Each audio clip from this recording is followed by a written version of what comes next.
আমরা আর কতদিন এই মাঠে কাজ করব? এতে তো কিছুই হবে না। চলো দুবাই গিয়ে কিছু করি। আমরা দুবাই যাব কিভাবে?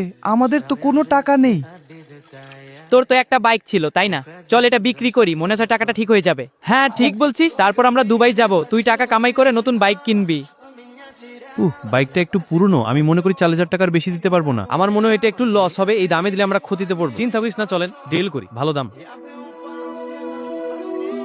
এই শোন, আমার ফোনটা বাসায় রেখে আসছি, তোমরা এখানে দাঁড়াও, আমি তাড়াতাড়ি ফোনটা নিয়ে আসি, তারপর আমরা দুবাইয়ের টিকিট কাটতে যাই। গাজর ভাই, কিউকাম্বার কোথায় গেল? মনে হয় সে আমাদের সাথে বিশ্বাসঘাতকতা করেছে। সে পালিয়ে গেছে, আমাদের সব টাকা নিয়ে গেছে। কি হয়েছে ভাইরা? তোমরা এত দুঃখী কেন? তুমি কে ভাই? আমি দুবাই থেকে এসেছি, কিন্তু এটা আমার গ্রাম। আমি এখানেই জন্মেছি, পরে দুবাই গিয়েছিলাম। বড় ভাই, কিউকাম্বার আমাদের সাথে বিশ্বাসঘাতকতা করেছে। আমরা বাইক বিক্রি করেছিলাম, সে সব টাকা নিয়ে পালিয়ে গেছে। তুমি কি বলছো আমি বুঝতে পারছি। চিন্তা করো না, আমি আছি। আমরা একসাথে দেখি কিছু করা যায় কিনা। যদি জানতে চাও এরপর কি হয়, তাহলে ব্রেইন রোড বাংলাকে ফলো করো। পরের পার্টে পুরো গল্প দেখা যাবে।